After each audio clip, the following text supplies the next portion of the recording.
Y'all thought I was gonna leave y'all out, but I wasn't. I'm coming on here giving an update on the step challenge.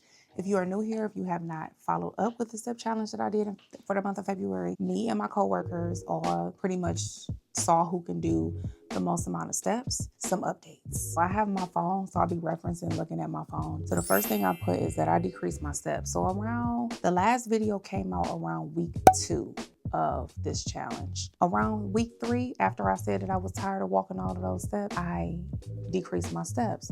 I noticed that some of the girls was getting like 15, 20,000 steps. So I decreased my steps from maintaining 30,000 to maintaining around 20 to 25, less than 25,000 steps for that week. That was one change that I made after being burned out from walking almost 30,000 steps a day. As I said in a previous video, the reason why I ended up decreasing my steps is because I was starting to burn myself out. And the first 2 weeks of this challenge, so when I recorded and filmed this last video, the one prior to this one about this challenge, I was still detoxing. I was still eating in a significant caloric deficit, and I just felt it. I felt it in my body. So some of the symptoms that my body experienced from walking 30,000 steps a day, just keeping it real, is my knees. My knees wasn't pain, my knees. And I don't feel it while I'm walking. I wouldn't feel it until I sit down and rest. That's when I would feel my knees will start aching. It was my knees. What other symptoms did I experience? My shins was sore. My calves, my feet. I felt it in my feet. My feet was sore. So I noticed that I was not allowing my body proper rest and restoration. Is that a word? Restoration?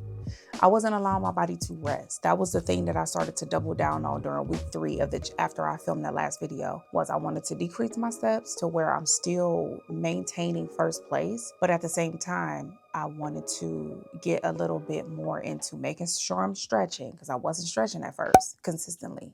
Like, not just stretching before or after a walk. Like, I'm stretching throughout my day. I had a morning stretch after a walk. After every single walk, I would stretch, and I will also stretch at night. So I was stretching maybe like 4 or 5 times a day. And another thing that I started to incorporate is Epsom salt baths. I started to take Epsom salt baths. I really needed to heal. I couldn't go a day without walking. So while walking, I just wanted to make sure that I was taking care of my body in the best way possible. I stopped the detox like after day 40. I think I lasted 40 days on a detox. After day 40, I stopped the detox and I started to increase my calories because I needed it while I was trying to walk 30,000 steps a day. Maintaining 30,000 steps a day. After week 3, when I went into week 4, I upped my steps. I noticed that some of the girls started to increase their steps. I'm like, oh, y'all trying to finish strong? I'm gonna finish strong too, baby. So I increased my steps. I started doing 40,000, 45,000, 50,000. My highest day was 50,000 steps in one day, which I filmed that day. I filmed the whole vlog. Let me quit playing like I'm not looking at my phone. I eliminated my after work walks. I was walking after work during week 1, 2, and week 4. But during that week 3 where I was trying to kind of pull back a little bit, just let my body get like somewhat of a break, or what felt like a break where I wasn't doing too much, I eliminated my after work walk. So if you been following me on this journey, you know that I would get up at 4:30, 5 o'clock in the morning to do my first walk. I was walking 5 miles before I would go into work. By the time I would get into work, I was already at like 11, 12,000 steps already. And I worked 7 a.m. to 7 p.m. I would do laps around my unit constantly. I would do miles around my unit. So then by the time I would leave work, I would be like around 30,000 steps. And then I would come home and walk for like an hour after work. And then I'll end up at like around 40,000 steps. This was during week 4. So this was towards the end of the challenge. For some reason, I don't know why, but I developed like this endurance, boosted stamina, motivation, so to call it. So my body was able to handle that 40,000, 50,000 steps a day much better than how it handled 30,000 steps during week 1 and 2. I will say that. I didn't feel it as much, although I increased my steps. It's probably because I increased my calories now that I'm thinking about it. So my body was just probably feeling a little bit more restored because I was able to keep up with calories so that I didn't feel depleted. One thing that really worked for me is front loading all of my steps. I walk majority of my steps in the morning. I have the most energy in the morning time. So I noticed when I would do my walks, my morning walks is where I would get the bulk of my steps. The evening or the afternoon I still got a decent amount of energy, but the evening time, my body is winding down. So it was really difficult. It took pure discipline for me to walk after work and for me to walk at night, because that's not what I do. I'm not somebody, like, ever since the beginning of time, I'm not someone who really likes to work out. I don't even like going to the gym in the evening time or at nighttime. So I'm not someone who typically likes to work out at night. I just find the best time of the day for me to work out is earlier in the day. So with that being said, I did majority of my walks. I cut back on my strength training. I was only lifting weights one time a week because I needed to focus on giving the most amount of time to doing steps. And I've spoken about this before. If you are someone who walks 40,000 steps a day, like I did during this week 4 of this challenge, that was approximately almost 20 miles. So that is me walking for hours. I'm talking, I don't know, maybe ballpark around 5 to 7 hours a day of me just walk. So I needed that time. I didn't have time to just go to the gym and do a little strength training because where I'm strength training, I could be walking. But I know it was temporary. I know y'all like my little background. I brought the plants back, or what was left of them. I've had these plants for so long. I've had this one. I had this one. Look, I'm like, can you see where I'm pointing? I had this plant since 2022. I've had this one, which this was that really long vine that I had in the past. If you've been keeping up with my channel, this one, and then that one up there. And then it's also another part of it. I propagated it. So it's another part of it that's in the kitchen. I had that plant since 2020, I think. And then that one I've had since 2020. And this one I've had since 2020. And then this one I've had since 2020. Most of my plants, I became a plant mom in 2020. And I don't even know why I'm telling you all this. Why am I getting so sidetracked? Okay, let's get to the point. What really helped me the most was my mindset and me telling myself, why not push myself? The whole purpose of me walking, I've never challenged my steps in the way that I challenged them during the month of February. I walked almost 800,000 steps for the month of February, and that's a short month. So yeah, the whole purpose of this challenge was for me to push myself. You never know your limitations unless you push yourself to the max. And I don't think that that is a bad thing. I know a lot of people was commenting on my post, concerned. I don't think that that is a bad thing when it's temporary. I always, forever and always, you're going to always hear about sustainable weight loss when it comes to my channel. I'm going to talk about how I live my life. You know what I'm saying? I'm not about to be on here saying, oh yeah, sustainable weight loss, and then I'm working out 7 days a week and I'm only eating like 1,000 calories a day. You never gonna hear me like that's just not how I am. So whatever it is, however my life is at that time, that is what I'm going to talk about and represent on my channel because it's clearly something that I believe in. And I just know that when I was extra in my weight loss journey, I was actually retaining weight and water weight, and I was stressing my body out in the process. So I always believe in sustainable weight loss. However, for this challenge actually made me kind of feel, it brought back some of those emotions of when I was obsessive over my weight, obsessive over my body losing weight. It brought back some of those emotions. Although the challenge wasn't for weight loss per se, the feeling that I got, and this was in 2020, the feeling that I got in 2020 when I was being extra in my weight loss journey, I started to feel that again, although the purpose of this challenge was different, but the way that it made me feel was the same. I will say that. So I'm very happy that the challenge is over. Today is late. Me filming this is late, baby. It's March 13th. Oh, it's Friday the 13th today. You'll see this video on Monday, but it's Friday the 13th. So we are 13 days removed from the challenge. Main things that I learned was, again, I said my biggest lesson was you never know your limitations unless you push yourself. But I also learned, contrary to that, there's a such thing as overdoing walking.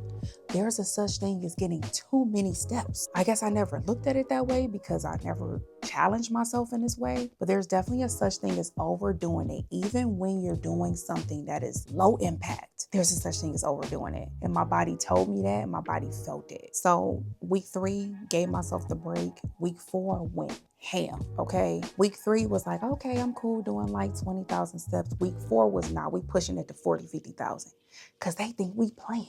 That's how I felt. In my mind, they probably don't even know. Like, Derica's internal dialogue. First of all, I didn't even know I was this competitive. I didn't know. This was news to me. Because when I do challenges, and that was another thing. One of my subscribers commented and said that they feel like it's almost like I have to keep doing challenges to keep up with content. And I don't know if they meant it that way or if I just took it that way. But let me be very clear. I'm always challenging myself on or off the camera. It's just that these things that I'm doing with the walking challenge and the detox, I'm filming the process of it because it aligns with my channel. I don't know, the month of May, I'm probably gonna we usually do, for the month of May, we'll run a mile a day, or we'll run or walk a mile a day, me and my friends. I like those types of challenges better, where we all have the same goal versus we trying to outdo one another. I'm not a fan of that. I won't be doing that again because that brought out a whole other side of me, baby. I didn't even know I was that competitive, but because I think if I was in second or third place, I wouldn't have cared as much. But because I was in first place, I had to maintain my first place. So let's talk about post-challenge. So as soon as March 1st hit, it was a Sunday too. That was perfect. It was a day. It was an off day for me. I didn't even wear my watch. Let's talk about not wearing your watch on the days that you don't plan on working out. Because what I don't need is for Apple to keep telling me that I need to stand, or you're usually further along at this time, or whatever. I'm just gonna wear a regular watch that day, and I'm not even gonna wear my Apple Watch. I don't need Apple telling me that I'm not working out that day. To me personally, it kind of mentally messes with me when I'm typically somebody who do something like day to day. I feel better when I don't have Apple telling me that I should be working out on the day that's a rest day for me. So let's make this a regular thing. I don't know who needs to hear this. If you don't plan on walking or going to the gym or doing any form of exercise that day, don't wear your watch. If you have an Apple Watch, I don't know if the other watches do the same thing, but for Apple Watch do. It'll tell you being a lazy ass. And I'm happy that I waited to film this video, because what I didn't know, so another thing that I didn't know was that my body was going to need to recalibrate. I was telling my husband, like, as soon as the challenge was over, I'm exhausted. Like my body, all of that walking, oh my gosh. It caught up to me. And when I say it caught up to me, I was taking 4-hour naps after already, like last night I slept 10 hours. I don't need that much sleep. I don't need that much dang on sleep now. You see my little hair? I didn't know that I would need this much recovery after walking that many steps, but I did. My body, I'm starting to feel like myself, so I'm starting to calibrate back down to my 8 to 10,000. I was saying 10 to 15,000. I don't even think that's necessary. To be honest with you, it's all about moving your body and being mindful moving your body. 10,000 is a beautiful, sweet number, but if you only walking 7,000, 6,000 steps and your body is maintaining its weight, then that's what works for you. You don't have to increase it. You don't have to do 10,000 just because Auntie Susie and Uncle Sam. Why I'm saying Uncle Sam? We don't need to be talking about Uncle Sam and it's still tax season. Auntie Susie and Uncle Tom decided that 15,000 steps is the mark. That's their mark. That don't mean that that's your mark. You got to learn your own body, trial and error. And I love to actually, let me touch on this real quick. Because I got so many people that come on my page, they want to know, how long did it take for you to build this muscle?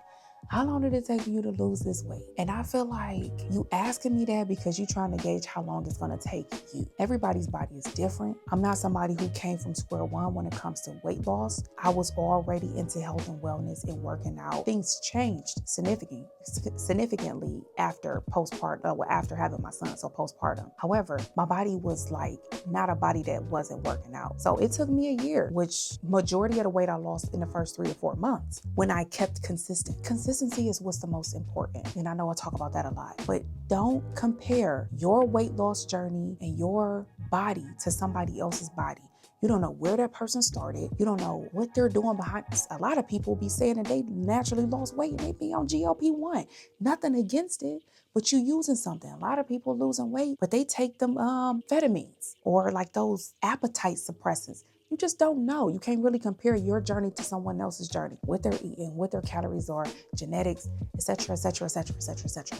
You don't know. So just focus on you and see how long it takes you. Watch one of my videos, okay? Start to implement some of the things that I say and see what your body does. Would I do this again? No, I already said that. No, I'm cool. I like my 8, 10, 15,000 steps a day. Yeah, I'm path of least resistance. Like, I'm disciplined. I'm probably one of the most disciplined people that I know. I'm disciplined. I'm driven. When I have a goal, when I see myself a certain way, I'm going to get it. It's a matter of time, but it's going to happen. And again, the bright side of this challenge is that I learned my limitations by challenging myself. The challenge challenged me. The challenge, it was like challenge 1, Derica 0. Well, I won though. Oh, which brings me to my next thing is that who won? Me. I did. I deleted the app, so I can't even show you. I probably screenshotted it. I don't know. I'll post it. I'll post the evidence. But I won. I got almost 800,000 steps. She did it. She did it. She got 800,000 steps in the month of February. It's done, and I'm ready to go back to normal scheduled programming, which I have been. Actually, after the challenge, my first walk was 3 days ago. 2 days ago. My first walk was 2 days ago. I gave myself 10 days of a break from walking, period. No walking. No walking at work, no walking before work, no walking after work, no walking outside, no walking. And now I feel fresh and I'm ready to come back. Now that I'm ready to come back, I'm back now. And I'm back to my normal routine. You know, another issue I had with this challenge is because it was so time consuming, I felt like it took away time that I spent with my kids and my husband. My husband hated this challenge because at nighttime where I probably should be in bed, having conversations with him, spending quality time with him, I'm on my treadmill. In the morning time where I should be in the bed, just like giving myself time to rest and like sleep in, I'm setting my alarm clock on my off day to get up in the morning time to walk before starting my day because it gave me a head start. So I understand why he would feel that way, but he definitely did not care for the step challenge. And that's another reason why there will not be another one. So my question to you is, have you ever walked a crazy amount of steps? Because I will say that 50K in one day is pretty darn insane. Would you do that? It's not necessary though. So I guess my advice is to not do it, but my advice will be to maybe challenge yourself, maybe like one day. I ain't telling you to do 28 days like I did. One day to see how far you can go. And walking outdoors versus walking indoors is very different. I can walk 50,000 steps with it predominantly being indoors. I cannot walk 50,000 steps outside because of incline. But I'm going to see y'all again soon.